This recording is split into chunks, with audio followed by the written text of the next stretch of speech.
Bom dia, Edgar. Bom dia, Whitney Sabino, que é a nossa convidada especial deste Fora da Caixa. Bem-vinda ao Fora da Caixa, Whitney. Muito obrigada, bom dia, bom dia. Obrigada, Edgar, obrigada, Gil, pela oportunidade. Pois é, também é um prazer para nós. E hoje vamos falar sobre o papel da família contra o femicídio, né? Na prevenção do femicídio, digamos. Os dados são assustadores. Tanto segundo o estudo global de homicídio 2019 do escritor das Nações Unidas sobre drogas e crime, mostra que um total de 87 mil mulheres foram intencionalmente mortas em 2017, tanto 58% foram mortas por parceiros íntimos e outros membros da família, o que significa que 137 mulheres em todo o mundo são mortas por um membro da sua própria família. É assustador. Então, se no mundo já estamos assim, acreditamos que nós, como Moçambique, não somos uma ilha, não é? Como é que nós estamos, Whitney, em Moçambique, em relação à questão de feminicídio? Bem, em Moçambique, primeiro dizer que nós ainda não temos de forma sistematizada e clara a abordagem de feminicídio, no sentido de centralizar a nossa atenção para o número de mortes de mulheres vítimas de violência doméstica, ou para o número de casos de violência doméstica que degeneram em morte. Então, continuamos a ter pesquisas e muitos dados, a maior parte dos dados, a evidenciarem, a falarem, a trazerem a violência doméstica no geral. Mas as Nações Unidas também indicam por volta de 25 mil casos em 2018, num caso concreto, 25.356 casos de violência contra mulheres. Então, a nível nacional também os números são muito elevados, sem contar que estes são muito provavelmente os casos reportados, porque há muitos casos, inclusive de morte, que não sejam a ser reportados, porque são casos de mortes que também não são relacionadas à violência contra as mulheres. Então, o caso em Moçambique também não está fora da órbita mundial, infelizmente. É chocante. E se formos a ver, há uma série de sinais, há um conjunto de fatores que nos fazem chegar, portanto, a essa situação de feminicídio. E hoje vamos focar-nos na família. Olhando para a família, segundo a sua experiência, quais são, portanto, as coisas, os fatores que a família quer contribuir com elas para se chegar a esta situação de feminicídio? Bem,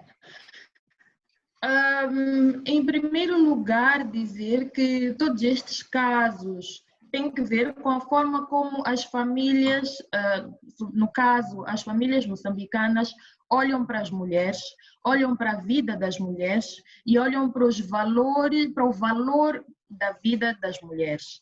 Então, há todo um conjunto de normas sociais, culturais, que são essencialmente patriarcais e machistas, que desvalorizam a vida das mulheres em tanto que seres humanos. E estas formas de violência contra as mulheres, inclusive destas mortes, algo que me revolta bastante e que me choca muitas vezes é como, por exemplo, as famílias moçambicanas, com base em argumentos culturais, em argumentos tradicionais e até em argumentos religiosos, acreditam e disseminam mensagens e ações segundo as quais se pode, por exemplo, bater numa mulher para educá-la, onde é normal, se normaliza, por exemplo, a violência contra as mulheres em todas as formas, o não direito à escolha, a violência física, patrimonial, econômica, enfim, todas estas formas de violência são tidas como normais na nossa sociedade. Então, esta é a principal, para mim, e acredito que também já está cientificamente provado, a principal causa para os grandes casos de violência que nós temos assistido. Yeah. Então, é uma questão de objetificação da mulher. Já falamos aqui desse assunto num outro programa, Fora da Caixa. Mas, então, o que estamos a ver é que as famílias moçambicanas muitas das vezes não param para calcular essas atitudes, esses comportamentos em relação à mulher. Porque quando já se chega à fase tanto do ato, do feminicídio como tal, aparecem as pessoas a gritar, a manifestarem-se contra esta situação. Então, é caso para dizer que, de fato, não paramos para fazer esses cálculos quando tanto vergamos por essas atitudes de objetificação da mulher. Edgar. Yeah. Sim. Pode saber. Yeah. Sim, Whitney é a nossa convidada hoje. Sim. Perfeito. Obrigada. Quando nós falamos de casos de violência doméstica, de violência contra as mulheres a nível da família, muitas vezes parece muito vago, mas é importante nós notarmos que grande parte das mulheres, grande parte, se não a maioria ou o todo de casos de violência que acontecem e que degeneram em morte, são crimes cometidos por membros da família.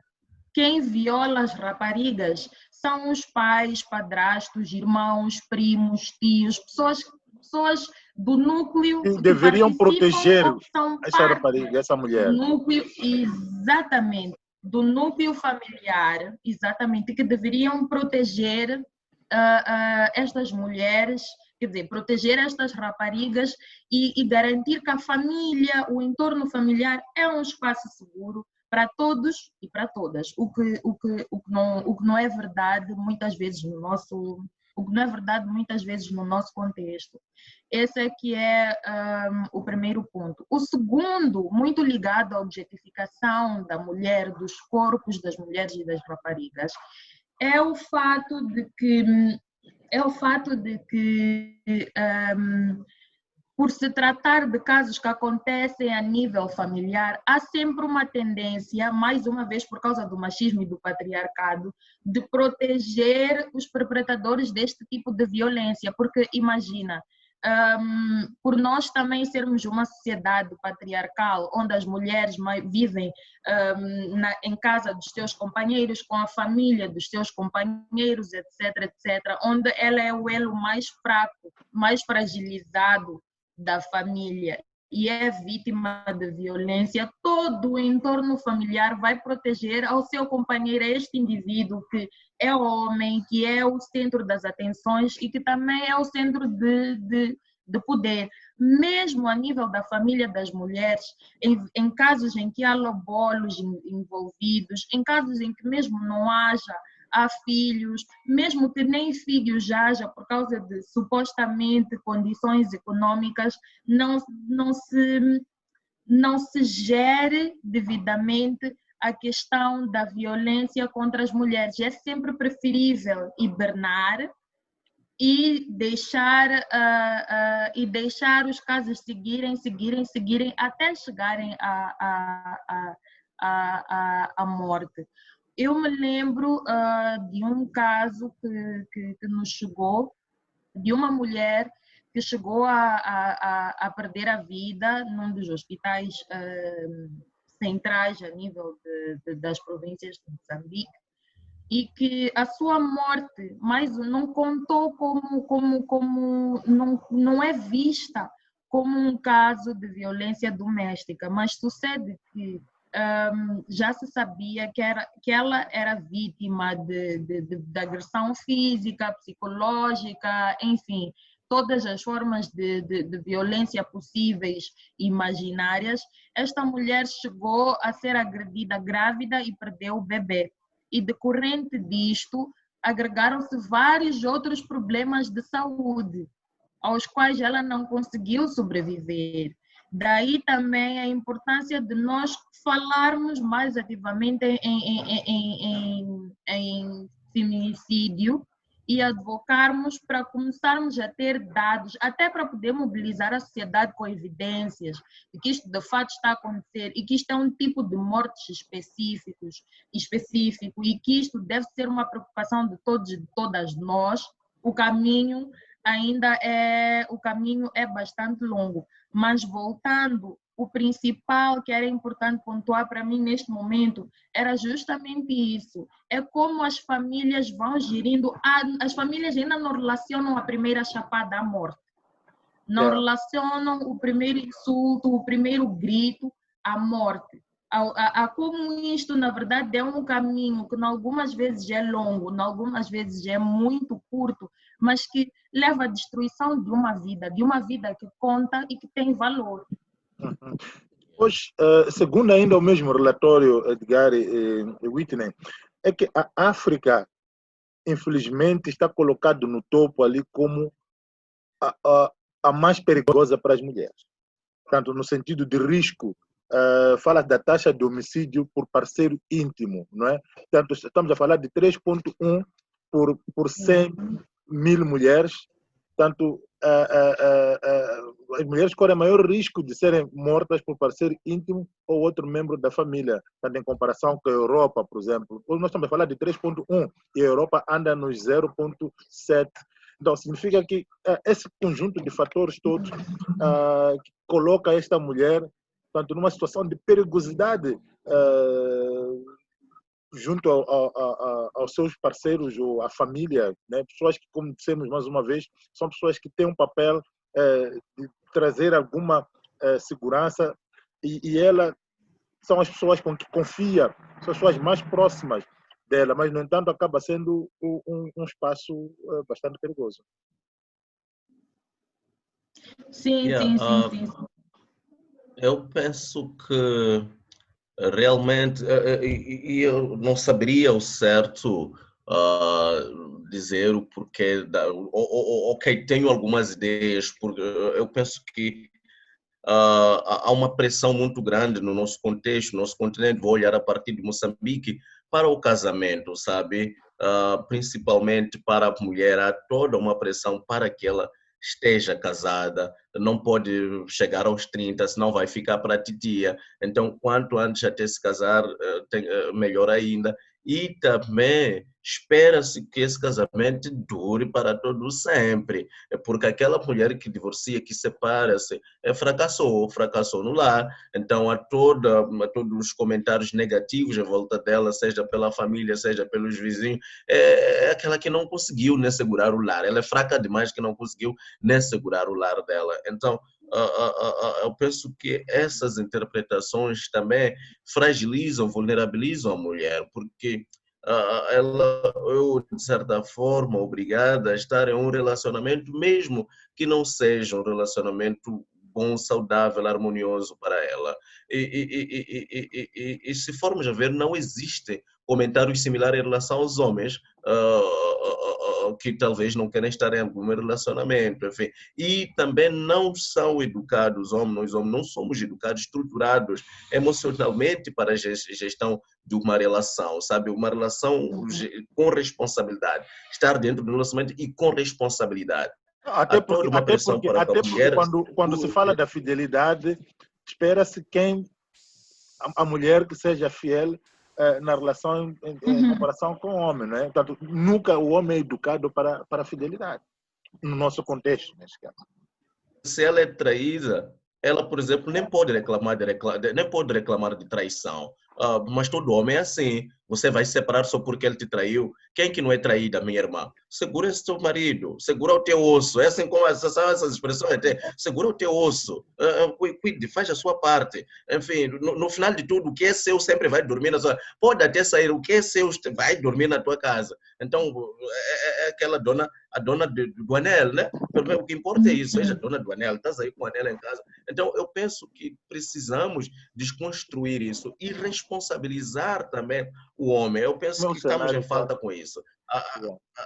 A gente está numa sociedade em que o lar, o casamento, acaba sendo terceirizado, não se coloca os dois lá. É uma coisa que é a mulher que tem que carregar, é a mulher que tem que dirigir, é a mulher que é o pilar. Enfim, eu penso que não é assim. Duas pessoas que resolveram se casar têm que dividir as responsabilidades, têm que caminhar juntos.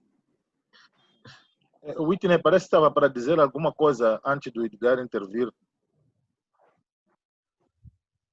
em relação a essa questão das famílias, não é? Não. Na verdade, não.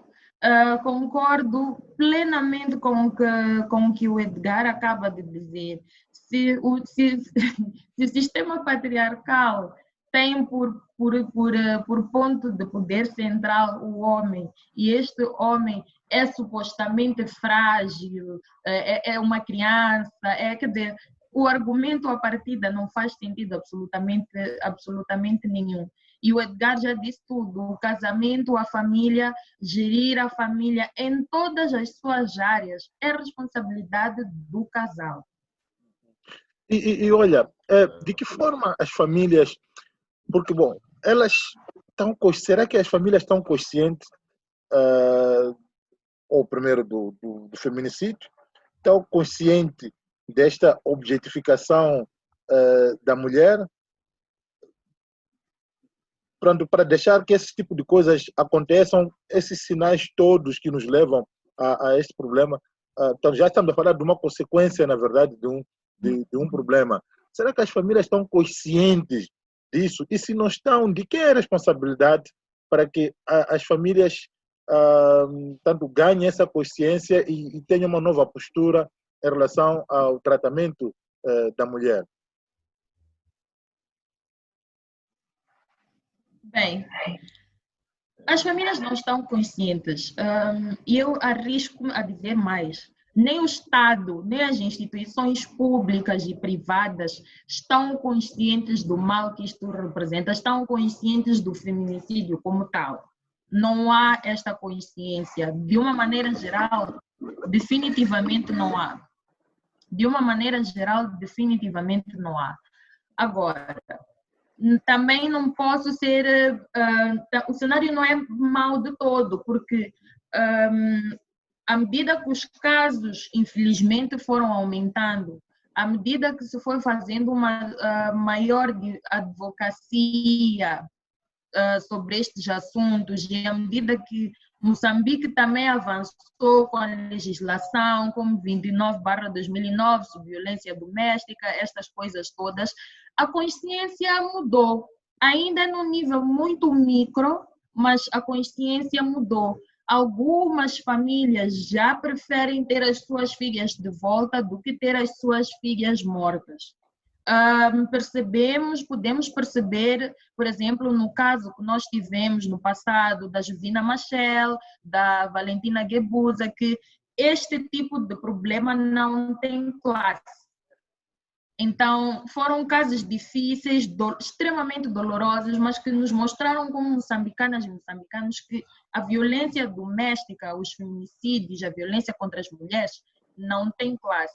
E também não tem todos os outros marcadores sociais, mas o caminho ainda é bastante longo. Em termos de responsabilidade, olha, é responsabilidade de todas e de todos. Das mulheres, em algum momento, no sentido de reverem o seu valor, de nós como mulheres nos apoiarmos mais, nos reeducarmos mais sobre o nosso valor, sobre os nossos direitos enquanto que seres humanos, independentemente do parceiro ou parceira com quem estejamos, do local em que vivemos, de etnia e de qualquer outro distintivo social, mas principalmente dos homens. Principalmente dos homens, porque, de novo, quem está a matar mulheres são homens. Sim. Quem está a violar, a violentar mulheres são homens. E homens e mulheres que perfazem a família, que perfazem os núcleos religiosos, que perfazem até as mais variadas instituições, têm de garantir, têm a responsabilidade de garantir que os casos de violência são devidamente tratados antes mesmo de chegarem à morte e que mesmo estas mortes são devidamente criminalizadas, julgadas e penalizadas. Porque uma das coisas que também é extremamente revoltante é que nós temos casos de violência, casos inclusive que terminam em morte, mas que as sentenças transitam em julgado com o pagamento de multa. E de multas que muitas vezes não fazem sentido absolutamente nenhum. Isto quando chegam a estes estágios, porque nós sabemos muito bem as dificuldades de acesso à justiça em Moçambique e as dificuldades que nós temos para garantir que estes casos são devidamente julgados e devidamente punidos. Então, mesmo a nível da família, a nível das igrejas, das comunidades religiosas, é preciso garantir que isto não passa assim de ânimo leve e que isto não continue tão normal. Não deve continuar a ser normal bater numa mulher, matar uma mulher. Então, mais uma vez, estamos numa situação de que é a tolerância social, mas também a fragilidade na aplicação da legislação vigente, né, na nossa sociedade. Exatamente. Quando falamos Exatamente.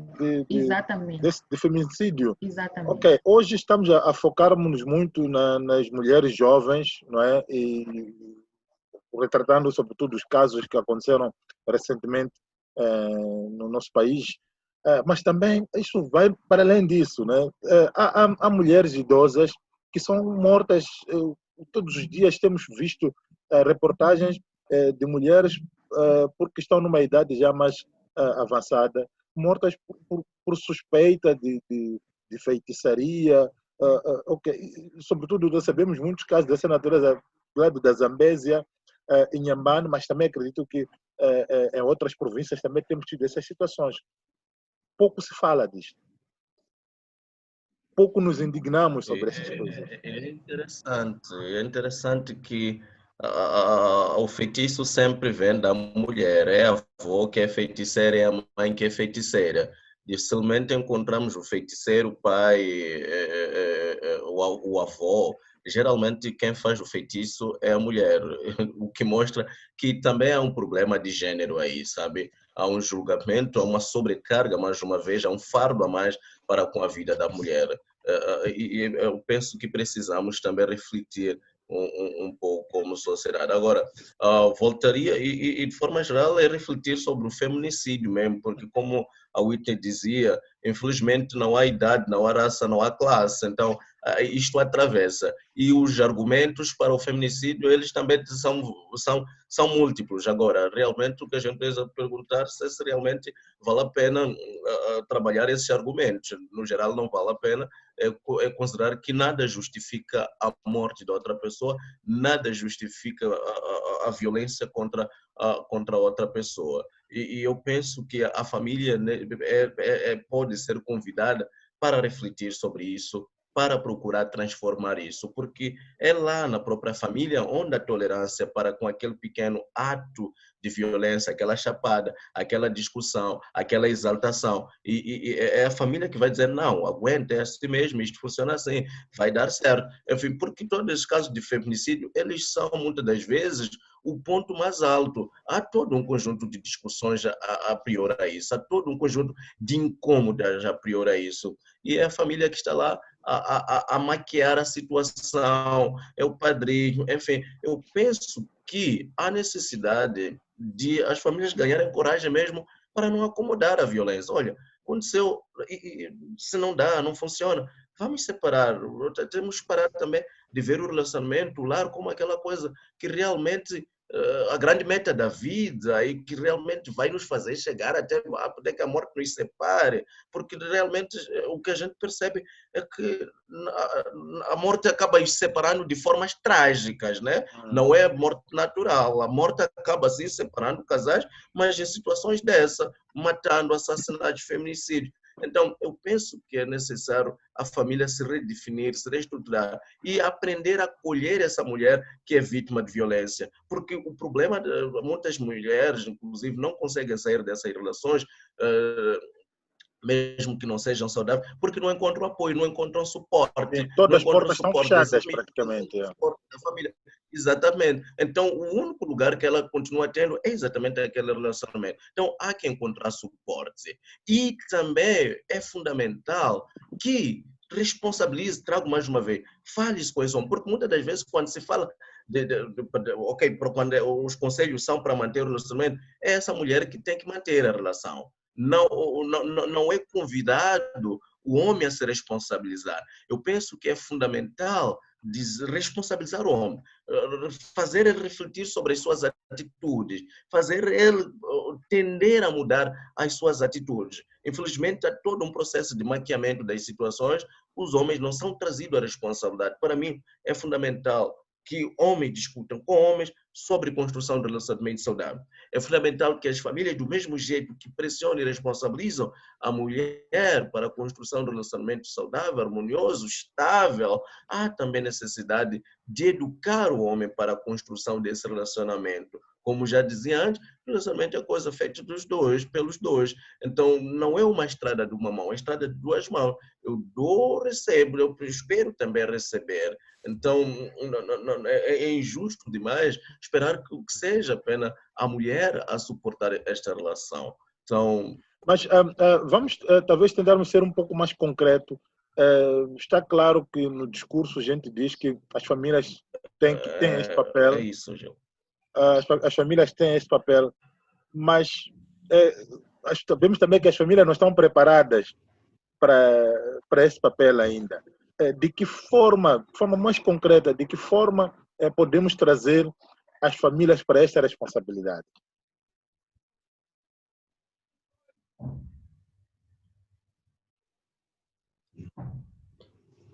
Bom, eu penso que ok.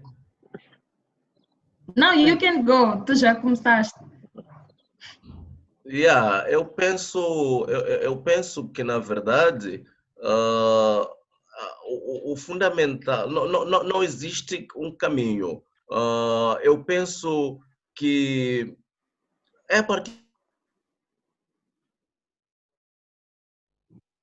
desses debates, a partir dessas conversas, precisa discutir sobre esses assuntos com toda a abertura possível e não maquiar a situação. Precisamos não normalizar, não naturalizar a violência e a tratar como assunto caseiro. Precisamos discutir a violência como assunto público e trazer essa família à responsabilidade. Penso que programas como este, penso que políticas públicas bem delimitadas, bem desenhadas e que também são acompanhadas na sua implementação são fundamentais. Então, penso que é a responsabilidade de todos, né? Whitney.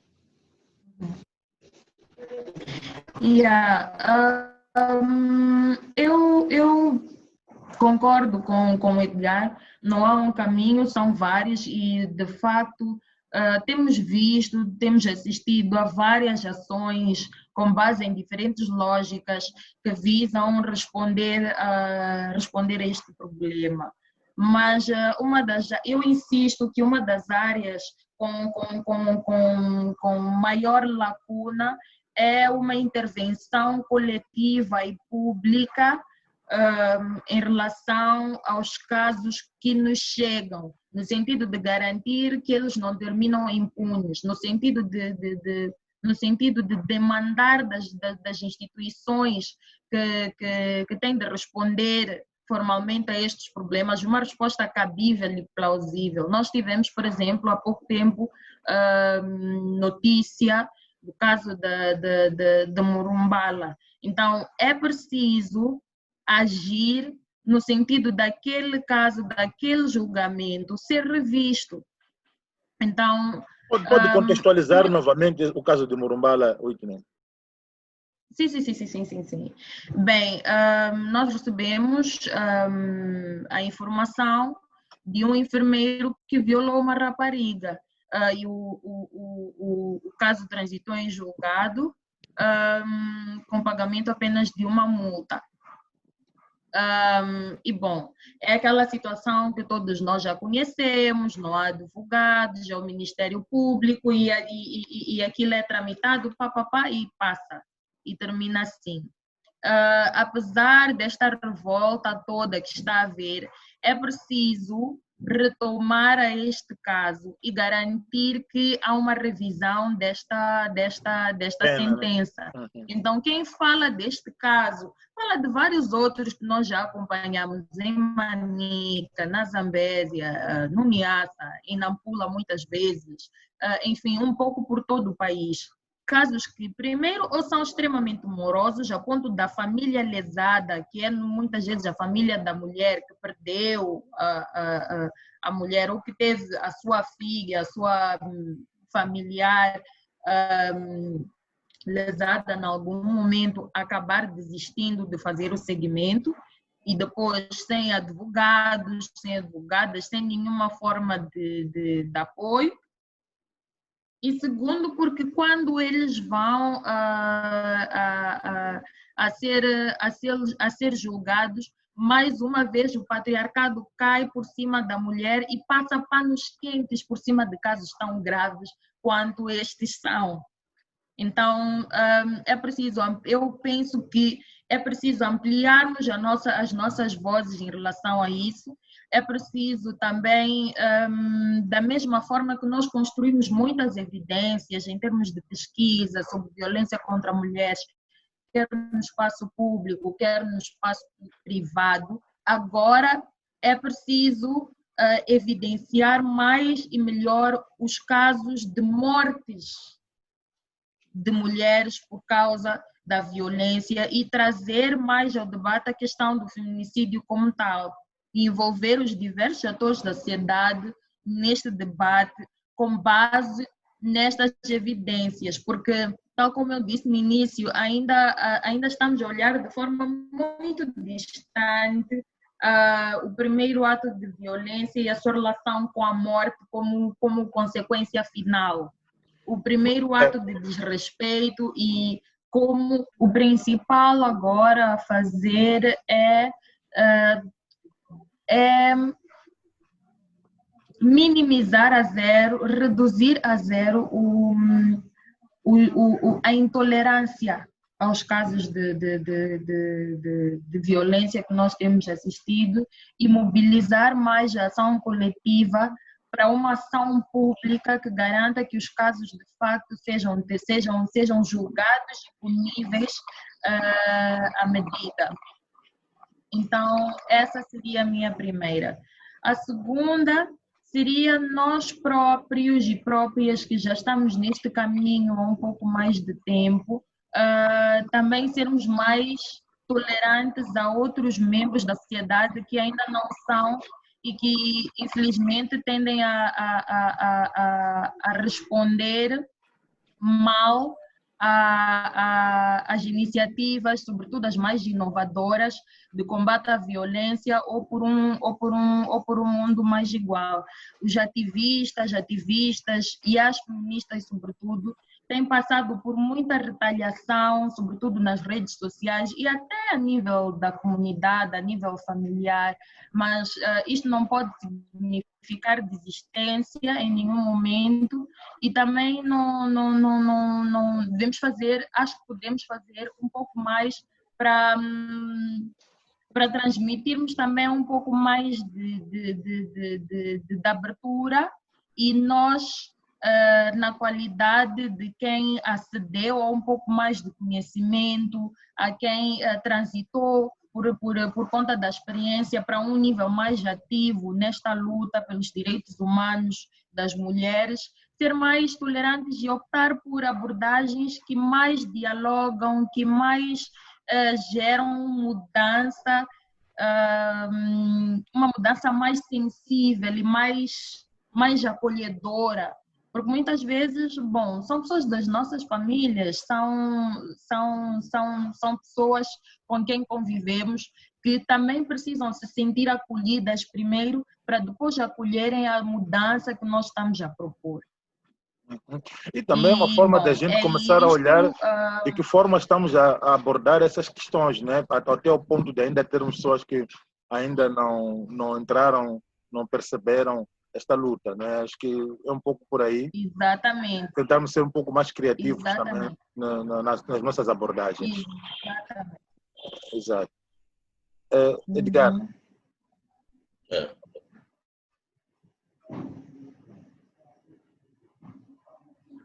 Não, eu penso possibilidade e concordo completamente com os pontos trazidos pela Whitney. E, mais uma vez, reforçar a ideia de políticas públicas, leis que protegem e que encaminham, por exemplo, da melhor forma a mulher vítima de violência. Enfim. Então, penso que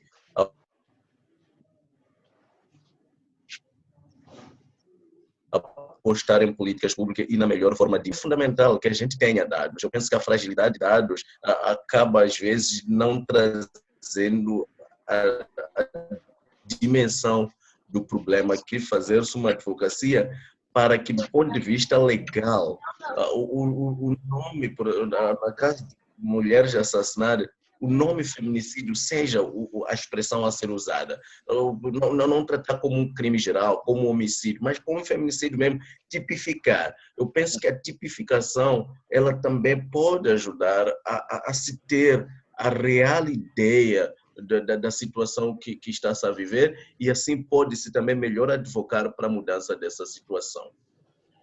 Bom, muito obrigado, Whitney. Muito obrigado, Edgar. Querer ser homem a todo custo tem custos e elevados. Foi bom termos essa conversa. Até o próximo Fora da Caixa. Tchau. Valeu. Até já. Obrigada.